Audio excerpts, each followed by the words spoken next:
Okay, story time. Have you all ever seen VeggieTales? My favorite segment in VeggieTales is when they say, "And now it's time for Silly Songs with Larry." And I feel like I should start when I read, "And now it's time for Silly Stories with Joseph."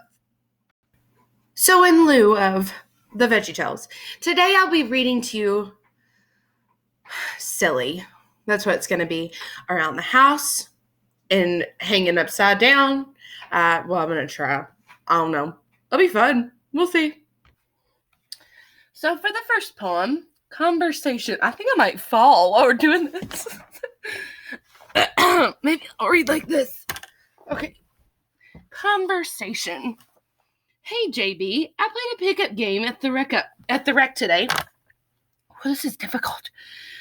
Whew. At first, the older guys laughed and wouldn't let me in, unless I could hit from half court. Of course, I did. All net. I wait for JB to say something, but he just smiles, his eyes all moony. I show them guys how the bells ball. I scored 14 points. They told me I should try out for junior varsity next year, because I got hops. JB, are you listening? Whew, that was too hard, sorry. JB nods his fingers, tapping away on the computer, chatting probably with Miss Sweet Tea. I told the big guys about you, too. They said we would come back and run with them sometime. We should come back and run with them sometime. What do you think about that? Hello, Earth to JB. Even though I know he hears me, the only thing JB is listening to is the sound of his heart bouncing on the court of love. Dad, this girl is making Jordan act weird. He's here, but he's not. He's always smiling. His eyes are all spacey.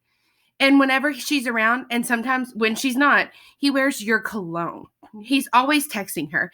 He even wore loafers to school. Dad, you got to do something. Dad said something. He laughs. Filthy, talking to your brother right now would be like pushing water uphill with a rake, son. This isn't funny, Dad. Say something to him, please. Filthy, if some girl done locked up JB, he's going to jail. Now let's go get some donuts. Basketball rule number 5. When you stop playing your game, you've already lost. You know how to read? Here you go. You read. Basketball rule number 5. When you stop... Oh, don't color my book! Show off. Up by 16 with 6 seconds, showing JB smiles, then struts, sidesteps, stutters, spins, and sinks. A sick, slick, sliding, sweet 7-foot shot. Foot shot. What a show off. I can even read while changing a diaper. Are you kidding me? Come on, ref.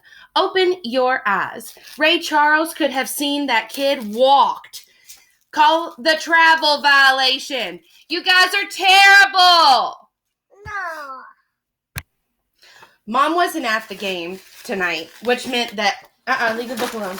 Which meant that all night Dad was free to yell at the officials when he did.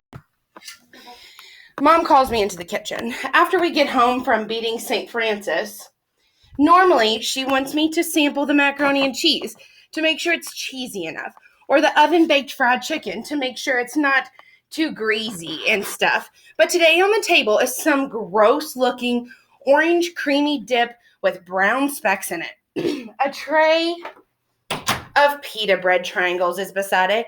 Maybe Mom is having one of her book club meetings. Sit down, she says. I sit as far away from the dip as possible. Whoops, sorry. Maybe the chicken is in the oven still. Where's your brother? She asks, probably on the phone with that girl. She hands me a pita. No thanks, I say, then stand up to leave. But she gives me a look that tells me she's not finished with me. Maybe the mac is in the oven. We've talked about you two about your grandfather, she says. He was a good man. I'm sorry you never got to meet him, Josh. Colt. And I can't pause the video. He just wanted to read with me. Me too. He looked cool in his uniforms. That man was way past cool. Dad said he used to curse a lot about the war. Mom's laugh is short. Then she's serious again. I know we told you Grandpa died after a fall, but the truth is he fell because he had a stroke. He had a heart disease too. Too many years of bad eating and not taking care of himself. And so, what does this have to do with anything, I ask, even though I think I already know. Well, our family has a history of heart problems, she says, so we're going to start eating better, especially Dad. And we're going to start tonight with some hummus and pita bread. Ugh. For my victory dinner, Josh, we're going to try to lay off the fried foods. This is why I can't ever get anything done, you guys, because he just, oh, mommy, oh, baby. And Golden Dragon. And when your dad tries to take you to the recreation center, no Pollards or Krispy Kreme afterwards. Understand? And I understand more than she thinks I do, but is hummus really the answer? 35-18 is the final score of Game 6. A local reporter asked JB and I how we got so good. Dad screams from behind us, "They learn from the man!" The crowd of parents and students behind us just laugh. On the way home, Dad asks if we should stop at Pollard's. I tell him I'm not hungry. Plus, I have a lot of homework. Even though I skipped lunch today and I finished my homework during halftime. Too good. Lately, I've been feeling like everything in my life is going right. I beat JB in Madden. Our team is undefeated. I scored an A+ on my vocabulary test. Plus, Mom's away at a conference, which means so is the assistant principal. I'm a little worried, though, because as Coach likes to say, you can get used to things going well, but you're never prepared for something going wrong. And now it's time for Silly Songs with Colt in the bathtub. Say, itsy bitsy spider went up the water spout. Down came the rain and washed the spider out. Out came the sun and dried up all the rain. And the itsy bitsy spider went up the spout again. I'm on free throw number 27.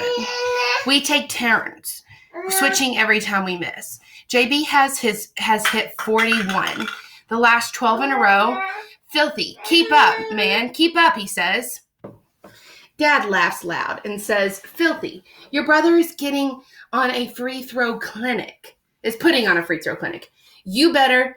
And suddenly he bowls over, a look of horror on his face, and starts coughing while clutching his chest. Only no sounds comes. I freeze. JB runs over to him. "Dad, you okay?" he asks. I still can't move. There is a stream of sweat on Dad's face. Maybe he's overheating, I say. His mouth is curled up like a little tunnel. JB grabs the water hose, turns the faucet on full blast, and says, "Dad!" Some of it goes in Dad's mouth. Then he sprays Dad. Some of it goes in Dad's mouth. Then I hear the sound of coughing, and Dad is no longer leaning against the car. Now he's moving towards the hose and laughing. So is JB. Then Dad grabs the hose and sprays both of us. Now I'm laughing too, but only on the outside. Well, it's going to reach you from upside down in the chair, but the chair fell on me. It's fine. He probably just got something stuck in his throat, JB says, when I ask him if he thought Dad was sick. And shouldn't we tell Mom what happened? So when the phone rings, it's ironic that saying hello, he throws the phone to me, because even though his lips are moving, JB is speechless, like he's got something stuck in his throat. Ironic. Having a curious or humorous, unexpected sequence of events. Marked by coincidence. As in, the fact that Vondi hates astronomy and his mom works for NASA is ironic. As in, it's not ironic that Grandpa died in a hospital and Dad doesn't like doctors. As in, isn't it ironic that show-off JB, with all his swagger, is too shy to talk to Miss Sweet Tea, so he gives me the phone? This is Alexis. May I please speak to Jordan? Identical twins are no different from everyone else, except We look and sometimes sound exactly alike. Phone conversation. I sub for JB. Was that your brother? Yep, that was Josh. I'm JB. I know you're silly. I know who you are, silly. I called you. Right. You have any siblings, Alexis? 2 sisters. I'm the youngest. And the prettiest. You haven't even seen them. I don't need to. That's sweet. Sweet as pomegranate. Okay, that was random. That's me. Jordan, can I ask you something? Yup. Did you get my text? Yeah. So what's your answer? My answer? I don't know. Stop being silly, Jordan. I'm not. Then tell me your answer. Are y'all rich? I don't know. Didn't your dad play in the NBA? No, he played in Italy. But still, he made a lot of money, right? It's not like we're opulent. Who says opulent? I do. You never use big words like that at school. I have a reputation to uphold. Is he cool? Who? Your dad. Very. So, when are you going to introduce me? Introduce you? To your parents. I'm waiting for the right moment. Which is when? So am I your girlfriend or not? Can you hold on for a second? Sure, she says. Cover your mouthpiece, JB mouths to me. I do, then whisper to him. She wants to know, are you her boyfriend? And when are you going to introduce her to mom and dad? What should I tell her, JB? Tell her, I guess. I mean, I don't know. I gotta pee, JB says, running out of the room, leaving me still in his shoes. Okay, I'm back, Alexis. So, what's the verdict, Jordan? Do you want to be my girlfriend? Are you asking me to be your girl? I think so. You think so? Well, I have to go now. Yes. Yes, what? I like you a lot. I like you too, Precious. Oh, so now I'm Precious? Everyone calls you JB. Then I guess it's official. Text me later. Good night, Miss Sweet. What did you call me? Good night, my sweetness. Good night, Precious. JB comes running out of the bathroom. What'd she say, Josh? Come on, tell me. She said she likes me a lot, I tell him. You mean she likes me a lot? He asks. Yeah, that's what I meant. JB and I eat lunch together every day, taking bites of mom's tuna salad on wheat between arguments. Who's the better dunker, Blake or LeBron? Colt, get off my headband. Which is superior, Nike or Converse? Only today, I wait at our table in the back for 25 minutes, texting Vondi, homesick, eating a fruit cup, alone, before I see JB strut into the cafeteria with Miss Sweet Tea, holding his precious hand. Can you leave me alone? Boy walks into a room with a girl. They come over. He says, "Hey, filthy, McNasty," like he's said forever, but it sounds different this time. And when he snickers, she does too. Like it's some inside joke. And my name, some dirty punchline. At practice, coach says we need to work on our mental game. If we think we can beat Independence Junior High, the defeating champions, the number 1 seed, the only other undefeated team, then we will. But instead of drills and sprints, we sit on our butts, make weird sounds. Om, om, om, om, om. And meditate. Suddenly, I have to block the sun. Suddenly, I get this vision of JB in a hospital. I quickly open my eyes, turn around, and see him looking dead at me like he's just seen a ghost. Second person. After practice, you walk home alone. This feels strange to you because as long as you can remember, there has only been a second person. There's always been a second person.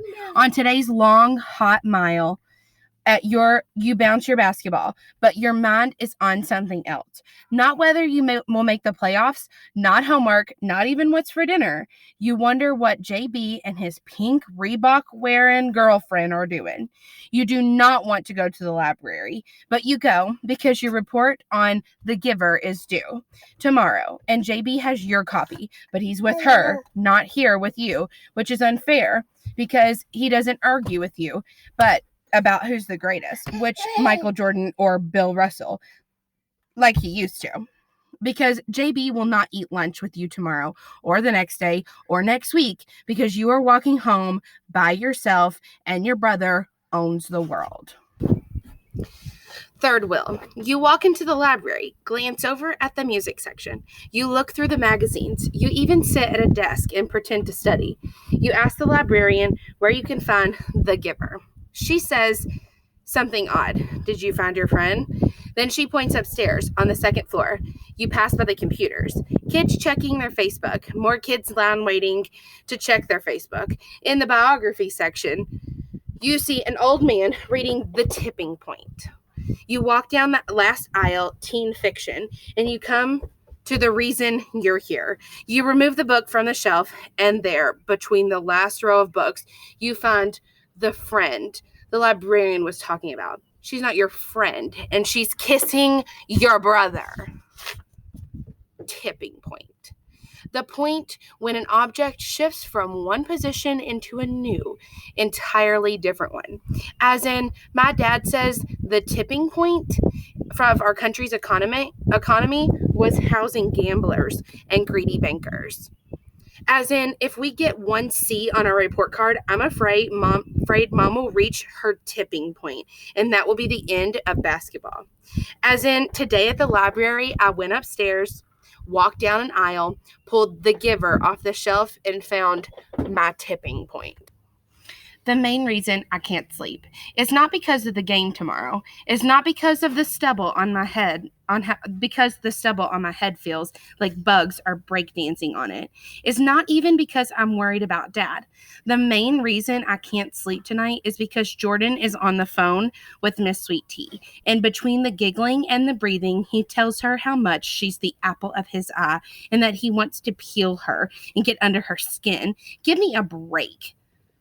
I'm still hungry, and right about now, I wish I had an apple of my own.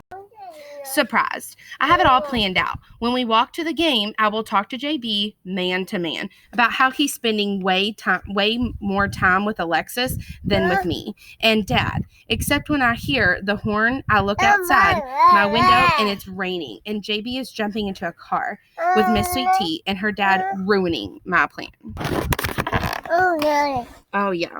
Oh, are we playing? Look, you already pressed play. Conversation. In the car, I asked Dad if going to the doctor will kill him. He tells me he doesn't trust doctors, that my grandfather did, and look where it got him. 6 feet under at 45. But Mom says your dad was really sick, I tell him, and Dad just rolls his eyes. So I try something different. I tell him that just because your teammate gets fouled on a layup doesn't mean you shouldn't ever drive to the lane again. He looks at me and laughs so hard, we almost don't hear the flashing blues behind us. Game time, 6 p.m. At 5:28 p.m., a cop pulls us over because Dad has broken taillight. At 5:30, the officer approaches our car and asks Dad for his driver's license and registration. At 5:32, the team leaves the locker room and pregame warm-ups begin without me. And at 5:34, Dad explains to the officer that his license is in his wallet, which is in his jacket at home. At 5:37, Dad says, "Look, sir, my name is Chuck Bell, and I'm just trying to get my boy to his basketball game." 5:47, while Coach leads the Wildcats the Wildcats in team prayer, I pray Dad won't get arrested. And at 5:48, the cop smiles after verifying Dad's identity on Google and says, "You the man." At 5:50, Dad autographs a Krispy Kreme napkin for the officer and gets a warning for his broken tail light. And at 6:01, we arrive at the game, but on my sprint into the gym, I slip and fall in the mud. In context of this, we're laying driveway this afternoon, but you have to have gravel first. Colt thinks he doesn't need shoes. I'm laying gravel just for you. This is my second year playing for the Reggie Lewis Wildcats, and I've started every game until tonight when Coach tells me to go get cleaned up, then find a seat on the bench. When I try to tell him it wasn't my fault, he doesn't want to hear about sirens and broken taillights. Josh, better an hour too soon than a minute too late, he says, turning his attention back to JB and the guys on the court, all of whom are pointing and laughing at me. So basketball rule number 6, a great team has a good scorer with a teammate who's on point and ready to assist. Oh, I pressed play. Josh's play-by-play.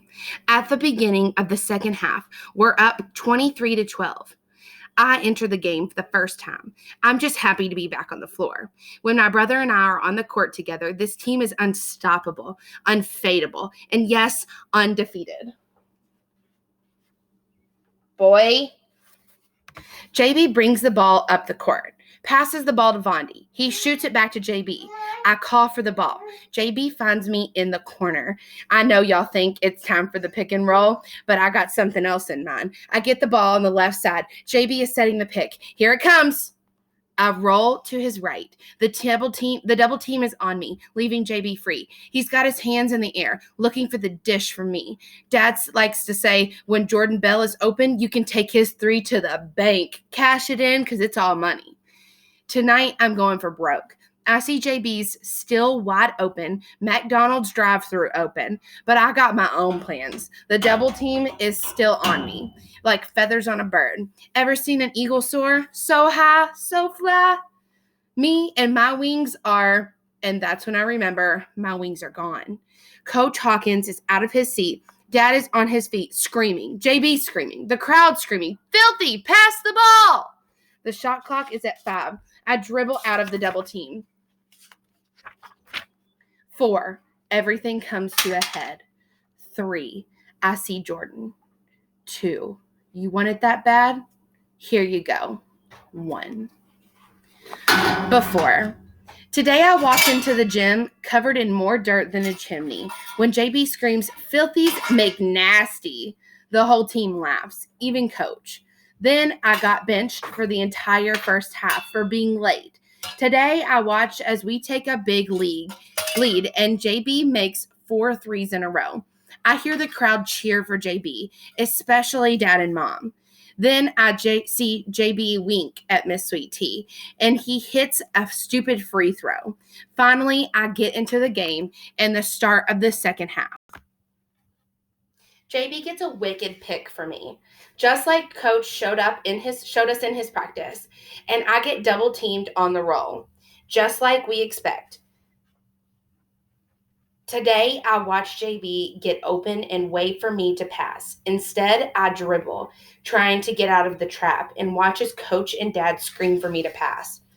Today, I plan on passing the ball to JB, and when I hear him say, "Filthy, give me the ball," I dribble over to my brother and fire a pass so hard it levels him.